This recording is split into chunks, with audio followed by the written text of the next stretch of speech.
Hello, everyone. Welcome to the Money Matters podcast by Copper. Today, with us, we have someone special, someone I used to watch on television when I was in my early 20s. And I used to do a lot of MTV and Channel V back then in early 20s. Not so much now. I'm always online. So, we have with us Shruti Seth. Shruti, welcome to the podcast. Thank you. I'll just quickly introduce you to our guest. So Shruti is an Indian actress and a VJ, right? She was born and brought up in Mumbai, and very early, if I'm not wrong, she ventured into a modeling career and then as a television host for Channel V. And in 2003, I remember watching some of the episodes of her Star Plus comedy series, which was Shararat, right? I'll play the jingle also later on. And Shruti made her debut in the Indian film industries or Bollywood with Waisa Bhi Hota Hai Part 2, right? And later on, I also saw her in Fana and Slumdog Millionaire, if everyone can recollect. Right? This was way back in 2008. Wow, Uh, you've really done your yes. work. I'm so impressed. I'm so So impressed. Thank you. yeah, taking you back down memory lane, and now, Shruti, I think you're hosting Home Genie, which is a home makeover show Yes, for Gobble. yes. So, Shruti, before I welcome you and start with our podcast, I'd like to read your Instagram bio. It Okay. says mom, actor, host, entrepreneur, fitness, food, and travel enthusiast, cyberite, which is kind of A interesting to Sibarite. me. That's supposed to be someone who loves luxury. Yes, lover of pockets, Yes, all great love tea and pockets. wit. I think you're having coffee now. And Yes. 90s girl forever. So, Shruti, which of these do you identify with the most? Oh, wow. Actually, I kind of identify with all of them in equal parts. I don't think I actually literally identify with each and every one of those things in the same amount of intensity. In terms of, yeah, what obviously is now my most important and most fulfilling aspect of life is being a mother to Alina. So that gives me indescribable joy and unbearable amount of pain. So you So so you have kind of prioritized your bio by the amount of joy and the amount of pain that you get. So mom comes always Mom first. will always be at the top now Great. forever. That's not going to change. Having said that, I have to say that I love being an actor. I absolutely love being a presenter. That is something that gives me a very strong sense of, I would say, self at one level because it's what I've been for a very large part of my life now, almost half my life. I've just very recently become a mother, so it's like 20 years of a career and 6 years of motherhood. So Okay. naturally, what I've done for 20 years does hold a lot of precedence in my life. But yes, Absolutely. in terms of the sheer joy and the ecstasy and the agony of parenthood, nothing comes close. But I love Earl Grey tea. I love pockets. I love traveling. I love eating. So all those things have been. I love luxury. So it's all been put there with a fair amount of thought. And this is who I am. And yes, I am forever going to be a 90s girl because those were, I think, the defining years of my life. It was when I was just transitioning from, I think I must have gone into high school, and that was right up till I graduated. So those years are just so precious in everyone's lives. And Got the it. music and the culture and the books and all those things that I did back then, I still carry them with me even into my 40s. So Got it. yes, but I'm stuck in And the 90s for sure, and I'm not getting out of there. yeah, I think it's time to move on. Not from the 90s, but we'll go back to the 90s. Sure. Uh, you said, I mean, transitioning from pockets to, I would say, pocket money. You started your career and, you began modeling at the same time, you say, to make some pocket money, right? Is that correct? Or 100% accurate. But I must tell you this, that was not my, that wasn't my first earning though. I okay. actually made my first lot of cash when I remember I had danced as one of the background dancers in in a movie called oh my god, I cannot believe it's escaping me right now. Dil to pagal hai. How am I forgetting Ah, now? Dil To Pagal, yeah. Dil to pagal hai. As a part of Shamak Davar's troupe, I used to dance for his company, and I remember doing one of the songs called Are Re Are. There's no chance anyone will ever be able to spot me in that song. It's a challenge. No one will spot me. But I remember we practiced day in and day out for months, and the actual shoot was a 4 day long exercise, and I got paid 4,000 rupees for it.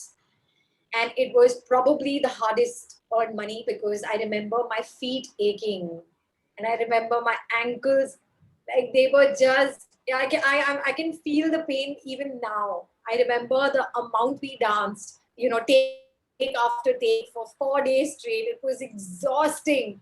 But at Yeah. that time, to hold 4,000 rupees was just like it was the equivalent of having 40 grand right now, I would say. It felt like that. And then I remember my second earning was a big jump because I did, I think I must have uh, done this probably when I was in second year college. And then just during my final year board exams, I remember I got an ad to shoot with a family friend. And it was for a product called Clean and Clear. Yes. It was a very cute ad actually for back in the day. And I remember me asking that, will I get paid for it? And he said, yeah, of course you get paid for it. And I said, how much will I get paid? And he was like, 30,000. I was like, for 1 day? He said, yeah. I said, minus tax or with tax? I should definitely make a career out of doing ads, So right? I got paid 30,000, and I didn't know what the hell that money meant. I couldn't believe it. So those were my first two earnings. Yeah. And I remember the 4,000 rupees that I earned from Shamak Davar, I gave that money to my grandmother, to my nanny. And I was so proud of the fact that I had earned my first buck when I was in my early 20s, or maybe I was 19. I don't even remember. Got it.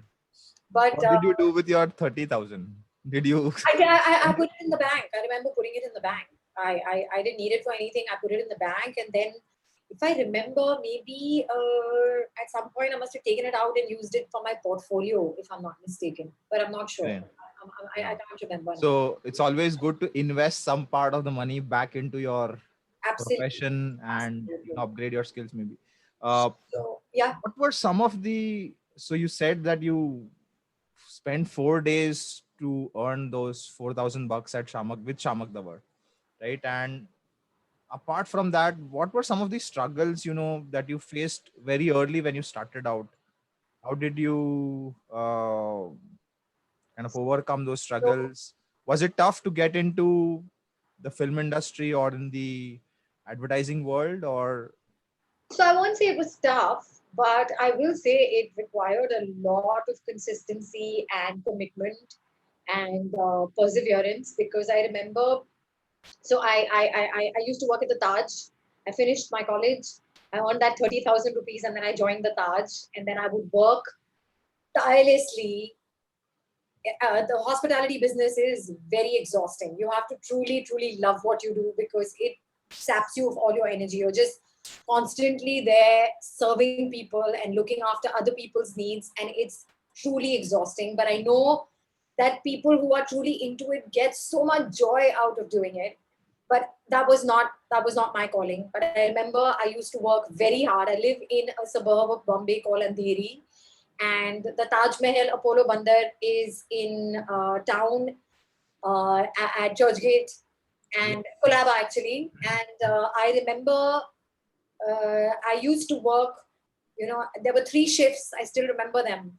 I used to leave home at 5:30 in the morning, take a train, reach Taj, get ready and be at my desk at 7 a.m. in the morning. And I would work from 7 a.m. to 4 p.m. That was one shift. Then there was another shift, which was from 4 p.m. to 12 a.m. And then there was the last shift, which I did for almost 3 months, which was from 8:30 in the evening till 7 o'clock the next morning. So I just did this graveyard shift. And for all of that, uh, I remember getting paid 5,000 rupees a month, of which they would cut PPF, I think, and some health insurance and whatever. And I used to get like 4,000 rupees in hand. And for the kind of work that I did, the exhausting hours, I have to say that I was like, no, I'm not settling for this. Out of the question. And I'd If you also will, tasted blood. I had already tasted blood by working in the film industry, so to speak, and on days and then 30,000 in one day. So I was like, this is not making sense to me. And I remember I gave up the job. And my parents were so upset because my mom was like, you're quitting a job with the Tatas. It is such a prestigious company, which they are.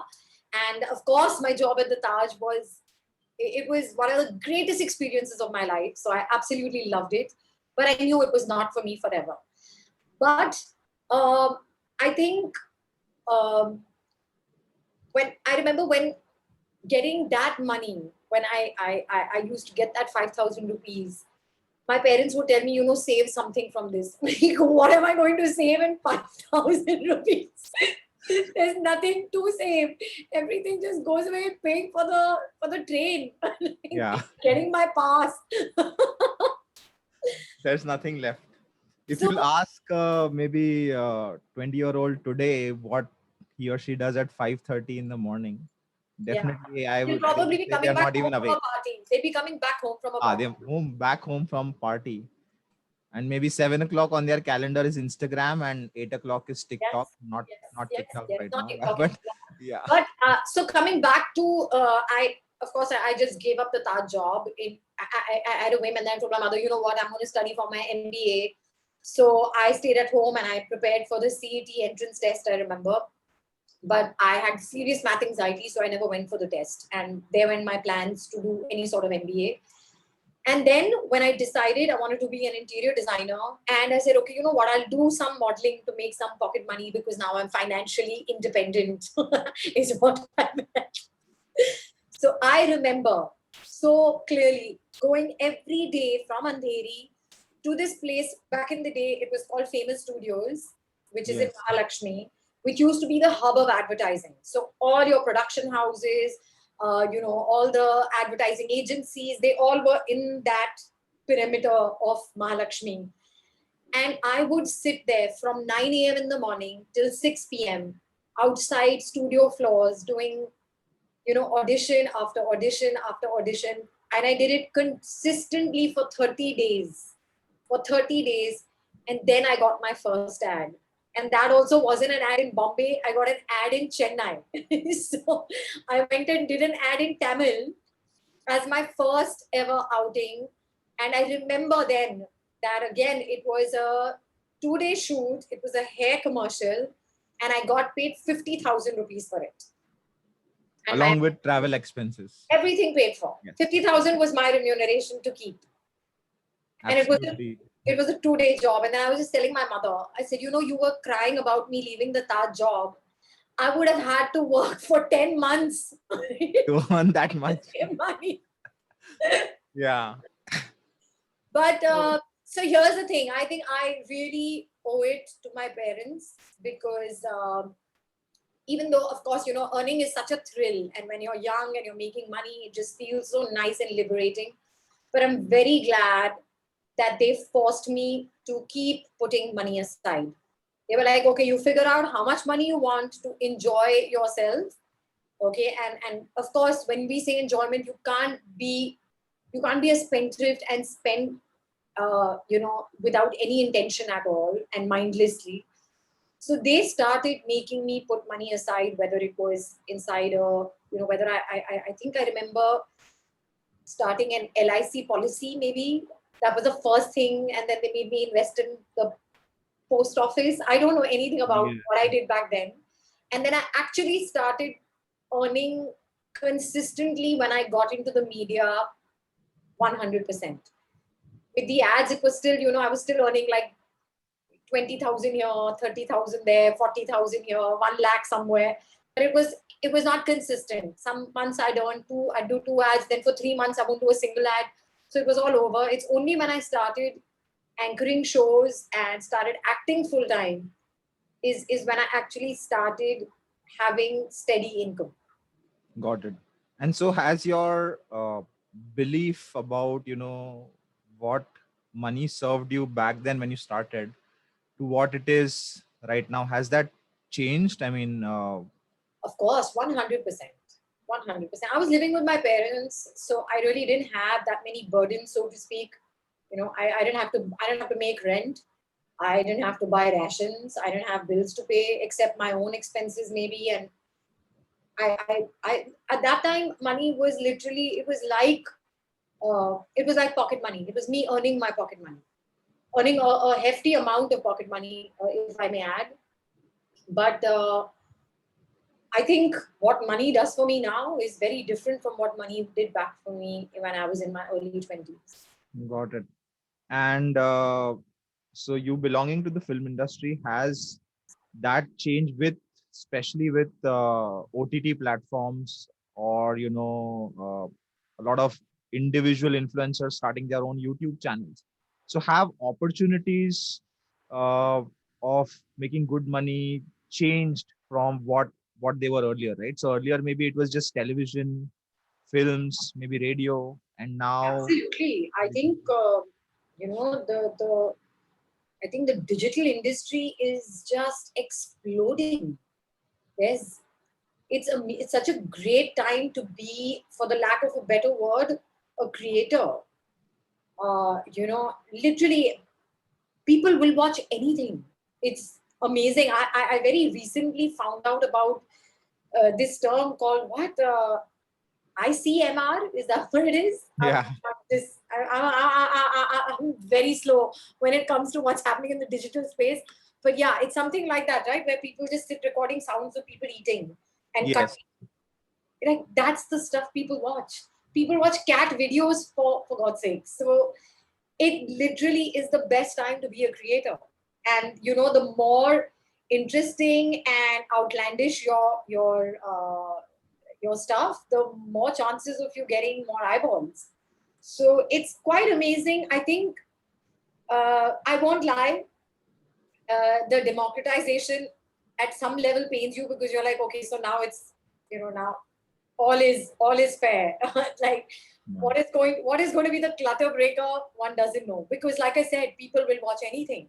So there was a time when we felt, oh no, let's make interesting, mindful content. No, no one cares. It doesn't matter. Yeah. So as uninhibited as you can be, that's all it takes. You have to have a voice. That's it. So clearly, there's great amounts of opportunities for monetizing content now. Great. And so you are currently doing an online show with Gobble. Yes, That's for the home makeover show, right? yes, yes. And apart from that, you said that you have a young daughter. So being a parent and having a public life as an actress, how do you manage to strike the right balance? Oh, I don't know. I have no idea. I have no Just playbook. just try I to have go no, through the motions. I have no Okay. playbook. I'm just winging it every day. I so okay. The thing that I am doing, or rather, I started to do very mindfully in during the lockdown, was I've kind of gone back to learning. So I spent a large part of last year doing courses in trying to get a deeper understanding of the human experience. Is the only way I can collate it and put it as succinctly as possible. I did a course in the science of well-being because I wanted to find out, okay, why am I not feeling happy? Because I'm doing everything right. but there's still something that feels, we constantly feel unease. Yes. करना है कुछ करना है ये ठीक नहीं लग रहा, and Something is missing.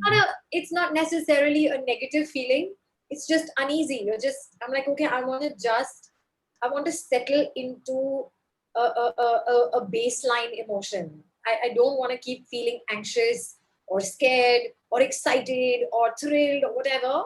I want to feel a sense of ease in my life. So I did a course in the science of well-being. I followed that up with a course in personal counseling from my alma mater, St. Xavier's College, Bombay. I did another course in Buddhist psychology, and now I'm doing a course in emotional intelligence.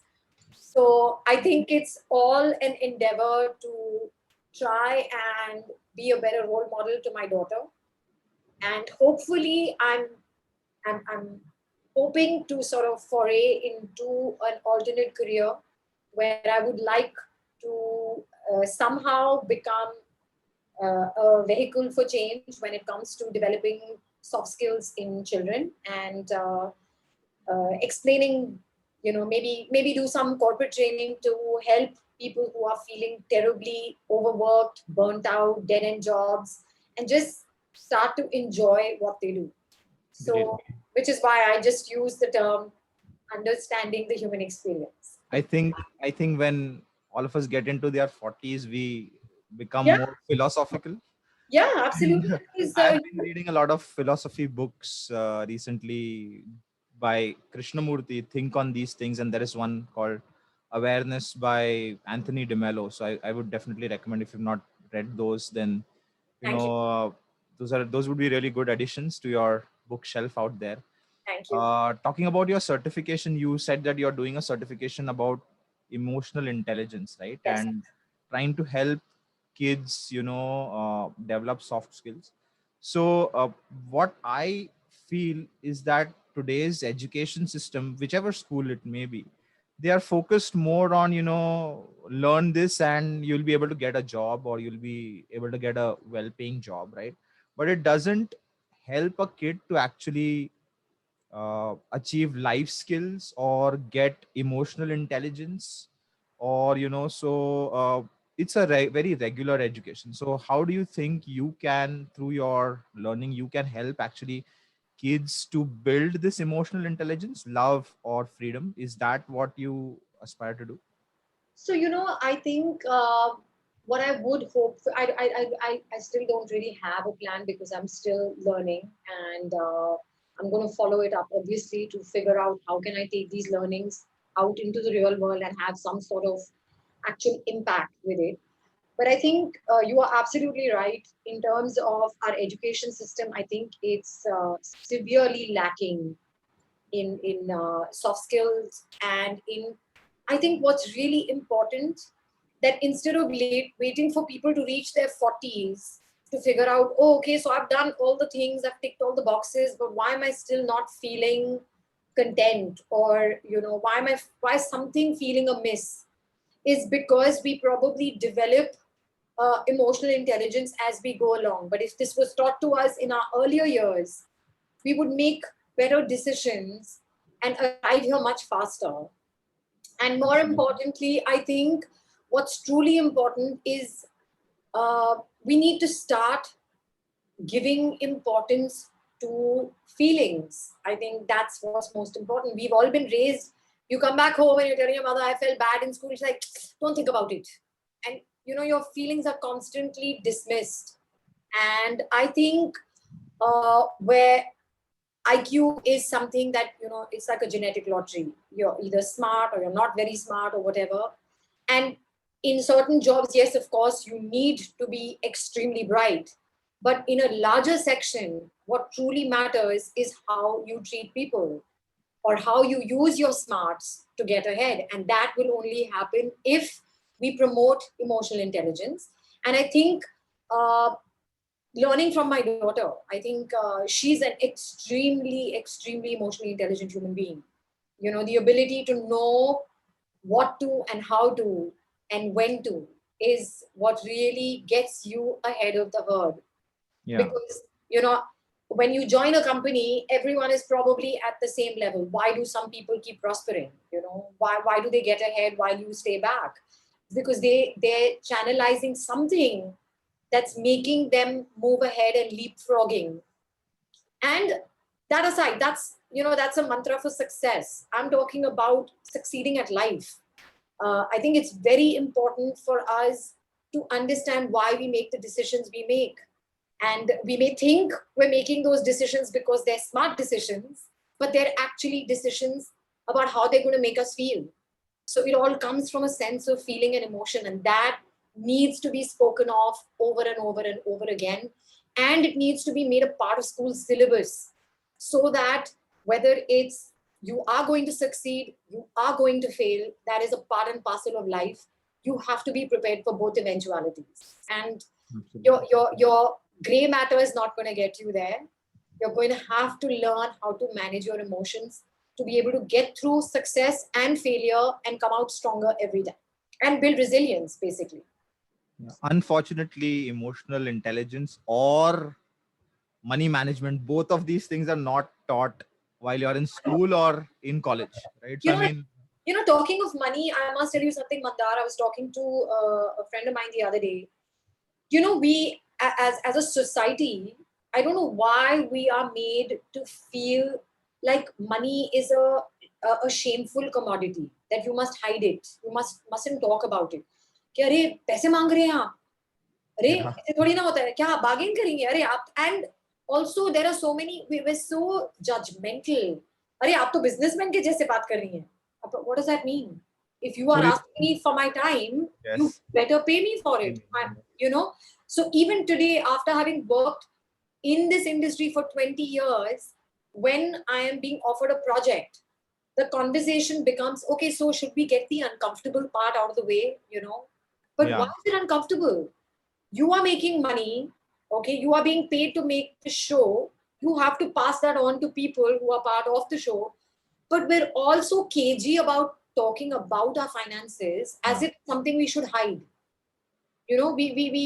There's a very strange embarrassment that is around money for some strange reason. Yeah. I And think, especially women. Women are not allowed to discuss their finances at all. Either your father will look after it, or your CA will look after it, or your husband will look after it. I'm not allowed to make any judgment about where I would like my money to be parked. And I'm not saying I'm no financial genius, but I want to see where is my money growing. I want to know what my options are. So yes. yeah, Yes. it's a major problem that needs to be addressed. So there was recently a social experiment that Paytm kind of did with women, and through that social experiment, they kind of found out that women usually don't bother or take care of their insurance or any of their financial needs, and they leave it up to men to decide for them, which is, I think, very incorrect as a Yep. society. Or it's not just in India; it's, I think, across the globe. This is the same problem, right? So, have you sought out any mentors, or did you have any mentors in your life when it comes to learning about, let's say, basics of personal finance, or understanding where to invest, what to do? Unfortunately, not.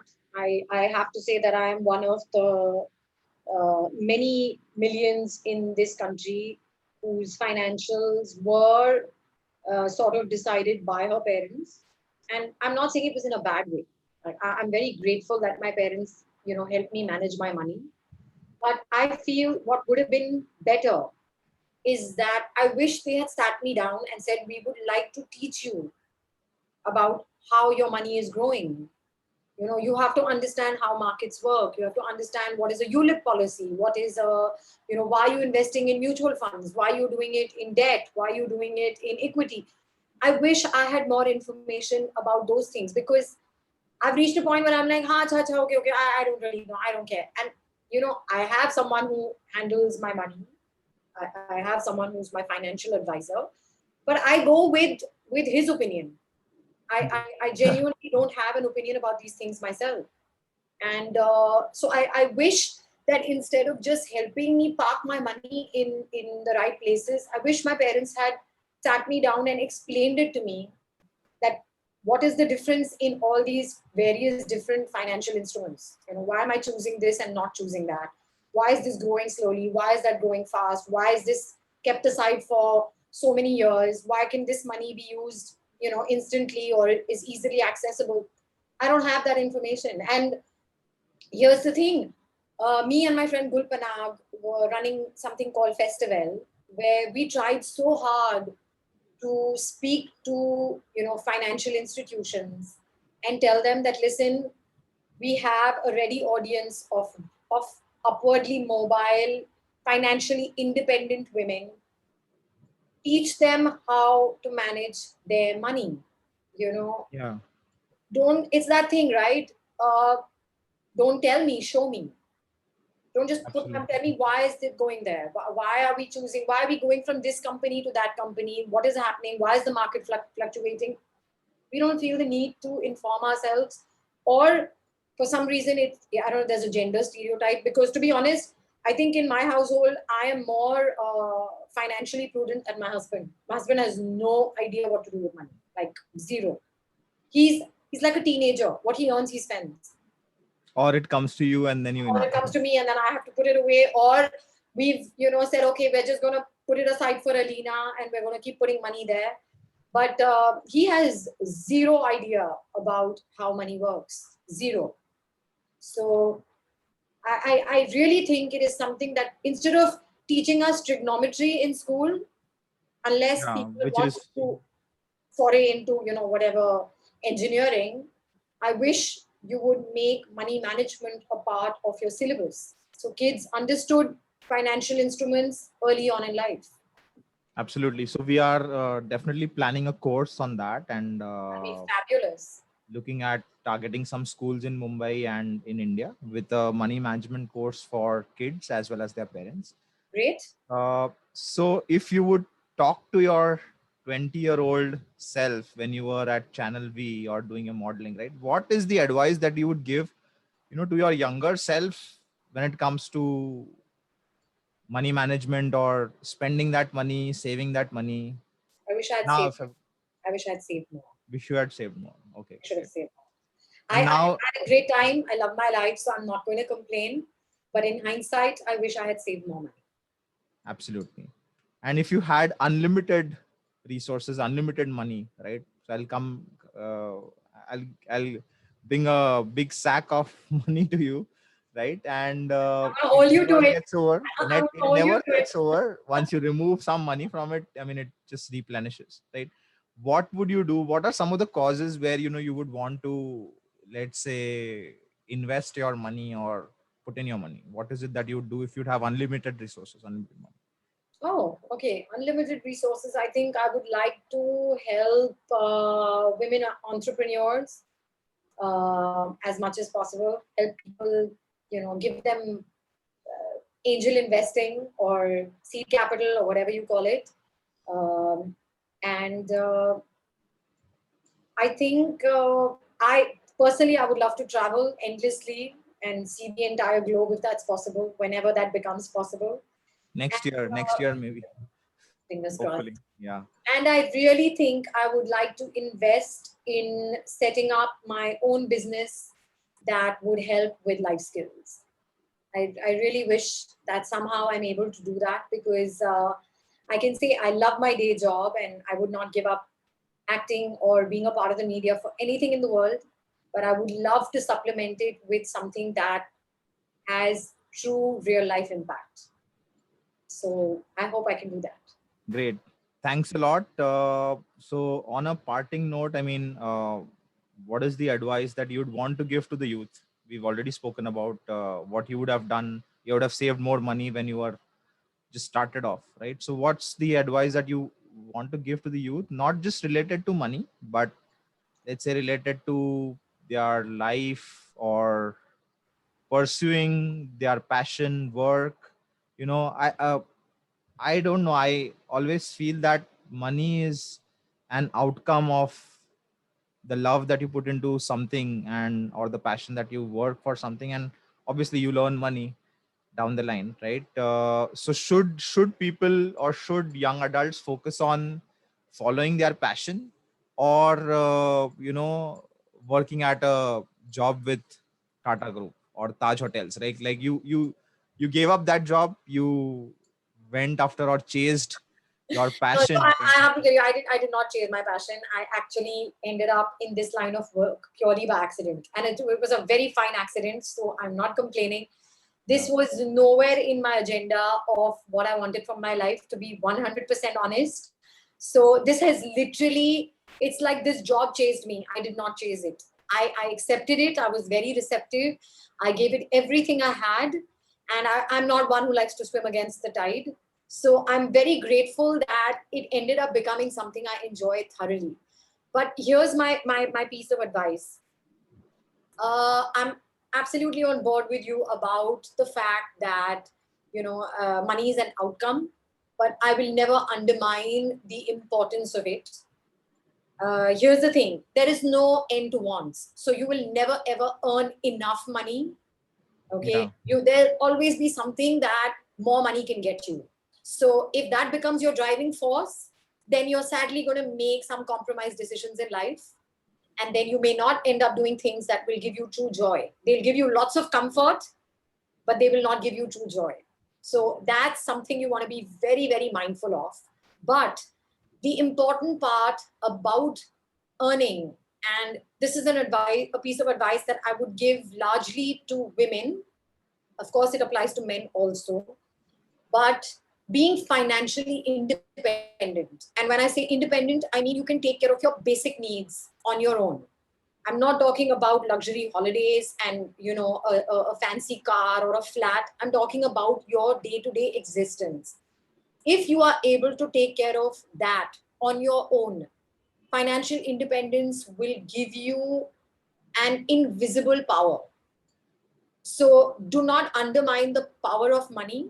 It's a very important commodity that affords you things that are necessary for survival, unless you are planning to go live as a hermit in the Himalayas. For that also you'll need money, to be honest. There are no free lunches. Yeah, absolutely. But like I said, you have to understand how much money is required to afford a life independent of whether it's your spouse, it's your parents, or it's your kids. So that is some knowledge you need to try and accumulate. Ask questions, talk to financial advisors, understand how money grows. Absolutely. Financial independence is an invisible superpower. It makes you, and not just in terms of the life decisions that you can make, there is a certain look. We come from a country where we're too many of us. We're in a very competitive space, chasing very few resources compared to the number of people that we are. So somewhere I feel the unfortunate thing about our upbringing is that from the very beginning we are taught to compete, and we are taught to say कि अपना ले लो, अपना देख लो. It makes you a very self-centered person. So the moment you become financially independent, you will start seeing a certain level of comfort coming in letting things go, because you are Got it. taken care of. So you won't feel that greed, or that insecurity कि मुझे और मिलना चाहिए.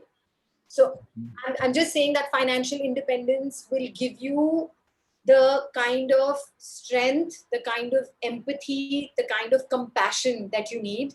You can't look after someone else till your needs are not taken care of.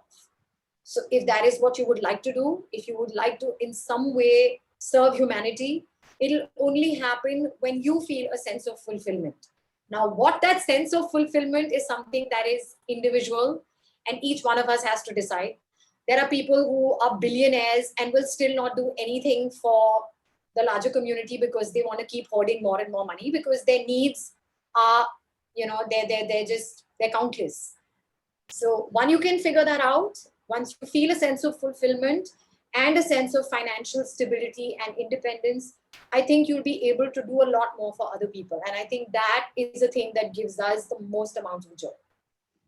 Thank you so much. I'll put you only once on the spot and ask you one question. If there was one guest you would recommend for us to have on the podcast to talk about money, and someone whom you maybe look up to, or any guest, a friend maybe, who do you Uh, want us to have on the podcast. We'll try and get them on the podcast. what do they have to be from my line of work? Any line of work. Okay, so I have a really, really dear friend of mine who was actually a fund manager. He, in fact, had his own fund, and he was offering. He's been giving me a lot of financial advice. He's a very dear friend of mine from college. His name is Anuj Didwania. I will pass on his details. It would be great. He'll actually give some very sound advice about how to manage your money. Great. Thanks a lot, Shruti. It was wonderful having you on the podcast and the show. And, best of luck to Thank you you. balancing between your time at home as well as your time earning money out there and doing whatever you love. And Thank you, Mandar. Thank you. This thanks a has been lot. so delightful. I hope that there's something about this that touches someone and helps them make a better decision than I did when I was younger. So this has been really fun. Thank you for having me on the show. Thanks a lot.